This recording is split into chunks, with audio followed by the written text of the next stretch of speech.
Hi dears, എല്ലാവർക്കും പുതിയ വീഡിയോയിലേക്ക് സ്വാഗതം.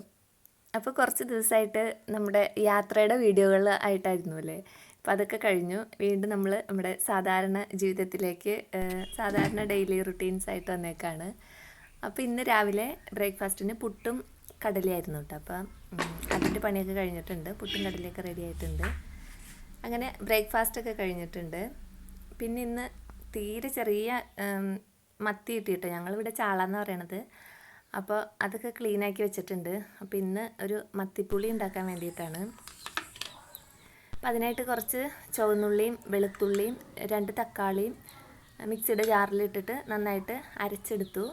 അതിലേക്ക് 1/2 സ്പൂൺ മഞ്ഞൾപ്പൊടിയും 1/2 സ്പൂൺ തന്നെ മല്ലിപ്പൊടി, ഇട്ടില്ലെങ്കിലും കുഴപ്പമില്ല, ഒരു നുള്ളു മല്ലിപ്പൊടിയും പിന്നെ ഒരു 3 സ്പൂൺ മുളക് പൊടിയായിട്ട് ഇട്ട് കൊടുത്തത്. എന്നിട്ട് വീണ്ടും അത് നന്നായിട്ടൊന്നുകൂടി അരച്ചെടുത്തു. പിന്നെ മത്തിയിൽ നിന്ന് ആവശ്യത്തിന് കറി വയ്ക്കാനുള്ളത് എടുത്തിട്ട് ബാക്കി ഞാൻ ഫ്രൈ ചെയ്യാനായിട്ട് മസാല വെച്ചിട്ടുണ്ട്. പിന്നെ ഇനി ഒരു ചട്ടി ചൂടാവാൻ വെച്ചിട്ട് അതിലേക്ക് വെളിച്ചെണ്ണ ഒഴിച്ചു കൊടുത്തിട്ട് ഉലുവയിട്ട് പൊട്ടിച്ചെടുക്കാം. അത് കഴിയുമ്പോൾ കറിവേപ്പിലയും കൂടി ഇട്ട് കൊടുക്കാം. പിന്നെ നമ്മൾ ഈ അരച്ച് വെച്ചിട്ടുള്ള ആ മിക്സ് അതിലേക്കിടാം.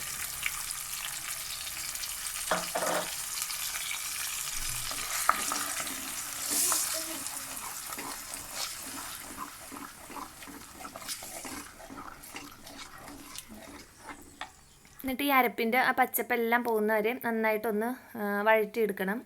അത് കഴിഞ്ഞ് നന്നായിട്ട് വഴന്നു വരുമ്പോൾ അതിലേക്ക് ആവശ്യത്തിനുള്ള പുളിയും ഉപ്പും ഇട്ട് കൊടുക്കാം. അപ്പോൾ ഞാൻ കുടംപുളിയാട്ടോ യൂസ് ചെയ്യുന്നത്. വളംപുളി ഇഷ്ടമുള്ളവർക്ക് അത് പിഴിഞ്ഞൊഴിക്കാം.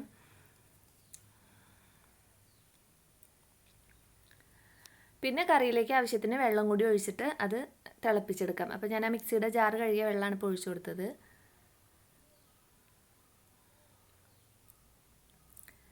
ഇനി ആവശ്യത്തിന് വെള്ളം, ഇത് കറി ഇരിക്കും തോറും ഒന്നും കൂടി കുറുകി വന്ന കറിയാട്ടോ. അപ്പോൾ അതിന് കണക്കാക്കി വെള്ളം ഒഴിച്ചു കൊടുത്തിട്ട് നന്നായിട്ട് തിളച്ച് വരുമ്പോൾ മീനിട്ട് കൊടുക്കാം.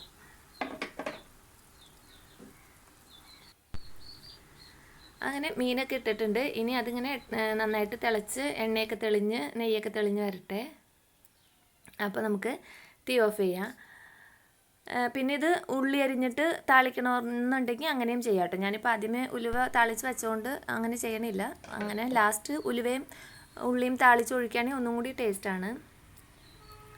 പിന്നെ ഫ്രൈ ചെയ്യാനുള്ളത് ഞാൻ അപ്പുറത്ത് ഫ്രൈ ചെയ്യാനായിട്ട് വെച്ചിട്ടുണ്ട്.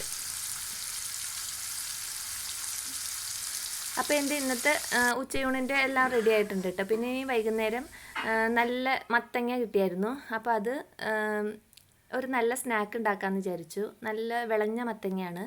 അപ്പോൾ മത്തങ്ങ വിളയിപ്പിച്ചതുണ്ടല്ലോ, അതല്ല, അതുപോലെ എന്നാൽ അതിനേക്കാൾ ഈസി ആയിട്ട് ഉണ്ടാക്കാൻ പറ്റിയൊരു സ്നാക്കാണ്. അപ്പോൾ നമുക്ക് ഈ മത്തങ്ങ നുറുക്കി അതൊന്ന് വേവിച്ചെടുക്കാം. കുക്കറിൽ ഒരു 2 വിസിലടിച്ച് എടുത്തിട്ടുണ്ട്. പിന്നെ എന്നിട്ട് ഒരു പാനിലേക്ക് ആ വേവിച്ച മത്തങ്ങയുടെ കഷ്ണങ്ങൾ ഇട്ട് കൊടുത്തിട്ട് നന്നായിട്ടൊന്ന് ഉടച്ചെടുക്കണം. അതങ്ങനെ നന്നായിട്ട് ഉടഞ്ഞു വരുമ്പോൾ നമുക്ക് അതിലേക്ക് ശർക്കരപ്പാനി ചേർത്ത് കൊടുക്കാം കേട്ടോ. അപ്പം ഞാൻ ഒരു കാര്യം പറയട്ടെ കേട്ടോ. എനിക്ക് എൻ്റെ ഫോണിൽ നമ്മുടെ കൂട്ടുകാരുടെയൊക്കെ വീഡിയോസ് ഞാൻ കാണുന്നുണ്ട്. പക്ഷേ എനിക്കതിൽ ചില വീഡിയോസ് കണ്ടു കഴിയുമ്പോൾ എനിക്ക് കമൻറ്റ് ഇടാൻ പറ്റാറില്ല കേട്ടോ. അതായത് നമ്മൾ ഈ കമൻറ്റ് എഴുതണത് ആഡ് കമൻറ്റ് എന്നുള്ള ആ ബട്ടൺ ഉണ്ടല്ലോ, അത് എഴുതുമ്പോൾ നമ്മുടെ ഫോണിൻ്റെ ബാക്ക് അടിക്കാനുള്ള ബാക്ക് ബട്ടൺ ആ കറക്റ്റ് കമൻറ്റ് എഴുതണ ആ സ്ഥലത്ത് തന്നെയായിരിക്കും ആ ബാക്ക് ബട്ടൺ വന്നത്. അപ്പോൾ ഞാൻ കമൻറ്റ് എഴുതാൻ വേണ്ടിയിട്ട് അവിടെ കൈ തൊടുമ്പോൾ അത് ബാക്ക് അടിച്ച് പോവുകയാണ് ചെയ്യണത്. അപ്പോൾ ആദ്യമൊക്കെ ഇങ്ങനെ ഷോർട്ട് വീഡിയോസിനായിരുന്നു കേട്ടോ അങ്ങനത്തെ കുഴപ്പമുണ്ടായിരുന്നത്. അപ്പോൾ ഞാൻ ലോങ് വീഡിയോസിനൊക്കെ എനിക്ക് കമൻറ്റ് ഇടാൻ പറ്റാറുണ്ടായി. ഇപ്പോൾ എൻ്റെ ചില ലോങ് വീഡിയോസ് കാണുമ്പോഴും എനിക്ക് കമൻറ്റ് ഇടാൻ പറ്റണില്ല കേട്ടോ. അപ്പോൾ എൻ്റെ കൂട്ടുകാരുടെ എല്ലാവരുടെയും വീഡിയോസ് ഞാൻ കാണുന്നുണ്ട്, ലൈക്കൊക്കെ ഇടുന്നുണ്ട്. പക്ഷേ ഞാൻ കമൻറ്റ് ഇടാത്തതുകൊണ്ട് ഞാൻ നിങ്ങളുടെ വീഡിയോസ് കണ്ടില്ല എന്ന് വിചാരിക്കരുത്. അപ്പോൾ എൻ്റെ കുറേ കൂട്ടുകാരൊന്നും ഇപ്പോൾ ഇങ്ങോട്ട് വരുന്നില്ല.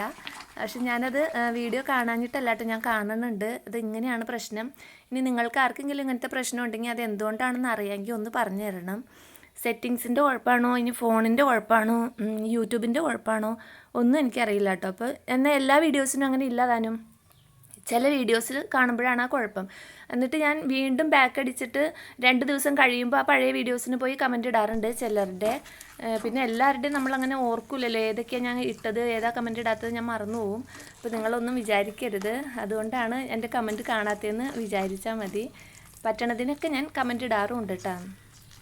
അപ്പോൾ നമ്മുടെ ശർക്കരപ്പാനി റെഡിയായി വന്നപ്പോൾ മത്തങ്ങയായിട്ട് നന്നായിട്ട് മിക്സായി വന്നപ്പോൾ അതിലേക്ക് ഏലക്ക 3-4 ഏലക്ക പൊടിച്ചത് ഇട്ട് കൊടുത്തു. പിന്നെ അതും കൂടി നന്നായിട്ട് മിക്സായി വന്നപ്പോൾ വറുത്ത അരി, ഏതരിയായാലും നമ്മൾ ചോറ് വയ്ക്കണ അരിയോ റേഷൻ അരിയോ ഏതരിയായാലും നന്നായിട്ട് അരി വറുത്ത് പൊടിച്ചിടുക, അതായിരിക്കും ഏറ്റവും ടേസ്റ്റ്. അപ്പോൾ അരി വറുത്ത് പൊടിച്ചിടുമ്പോൾ നന്നായിട്ട് വറുത്തതിന് ശേഷം നന്നായിട്ട് പൊടിക്കണം കേട്ടോ, അല്ലെങ്കിൽ നമുക്കത് കഴിക്കാൻ നേരത്ത് കടിക്കും. അതല്ലെങ്കിൽ ഏതെങ്കിലും വറുത്ത അരിപ്പൊടി, ഇടിയപ്പത്തിൻ്റെയോ പത്തിരിയുടെയോ പൊടി ഇട്ട് കൊടുത്താലും മതി. എന്നിട്ട് അത് ആവശ്യം പോലെ ഇട്ട് മിക്സ് ചെയ്ത് ആ വാട്ടർ കണ്ടൻറ്റ് എല്ലാം മാറി കഴിയുമ്പോൾ അതിലേക്ക് തേങ്ങയും കൂടി ഇട്ട് കൊടുക്കാം. പിന്നെ 1 സ്പൂണ് നെയ്യും കൂടി ഇട്ടിട്ട് നന്നായിട്ട് മിക്സ് ചെയ്ത് എടുത്തു കഴിഞ്ഞാൽ ഈസി ആയിട്ട് ഉണ്ടാക്കാൻ പറ്റിയ ഒരു മത്തൻ്റെ സ്നാക്കാണ്. സ്നാക്കല്ല, ഇത് നല്ലൊരു ഹെവി ഫുഡ് തന്നെയാണ്, നമ്മുടെ വിശപ്പൊക്കെ നന്നായിട്ട് മാറും. അപ്പോൾ ഞാൻ ഈ വൈകുന്നേരമാണ് ഇത് ഉണ്ടാക്കിയത്. അപ്പോൾ ഞാനത് വെറുതെ ഒന്ന് സെർവ് ചെയ്യാൻ വേണ്ടിയിട്ട് വേറൊരു പാത്രത്തിലേക്ക് മാറ്റിയിട്ട് വച്ചതാട്ടോ. അപ്പോൾ നല്ല ടേസ്റ്റാണ്, ഇങ്ങനെ ഉണ്ടാക്കാത്തവർ ഉണ്ടാക്കി നോക്കണം. അപ്പോൾ എൻ്റെ ഇന്നത്തെ വീഡിയോ ഇതാണ്. എല്ലാവർക്കും ഇഷ്ടമായെന്ന് വിചാരിക്കുന്നു. വീണ്ടും അടുത്ത വീഡിയോയിൽ അടുത്ത വിശേഷങ്ങളുമായിട്ട് വരാം.